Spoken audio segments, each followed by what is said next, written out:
आइल हितई में 4 दिन खातिर बाकी हलवा मचा के गई।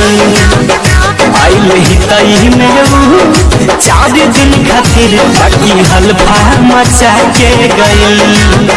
नाचिए सन नचा के गई, दिलियत न चढ़ा के गई। अगले दिन पानी 3 साल में इतना कर्जा बढ़ा के गई। आइल हितई में 4 दिन खातिर बाकी हलवा मचा के गई।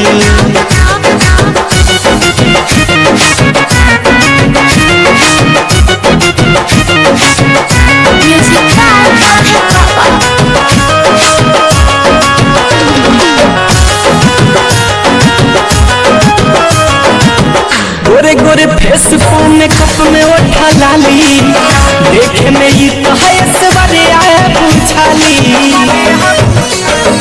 ओ गोरे गोरे फेस में कप में उठा लाली, देखे में एकदम सवारे आया पूछाली। रस यही सन चूहा के गई, सबके अपन बना के गई। अब देना पानी 3 साल में इतना कर्जा बढ़ा के गई। आइल हितई में 4 दिन खातिर बाकी हलवा मचा के गई।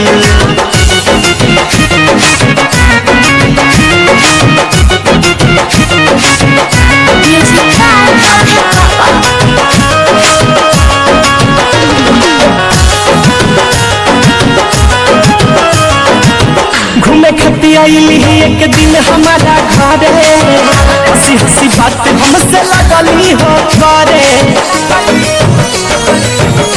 अरे घूमे खती आइली एक दिन हमारा घरे, हंसी हंसी बात हमसे लगली हो करे। सपना बड़े बड़े देखा के गई, सबके चूना लगा के गई। अरे जिल के साथी रवि राजपाल अपन जादू चढ़ा के गई। अगल देना पानी 3 साल में इतना कर्जा बढ़ा के गई। आइल हितई में 4 दिन खातिर बाकी हलवा मचा के गई।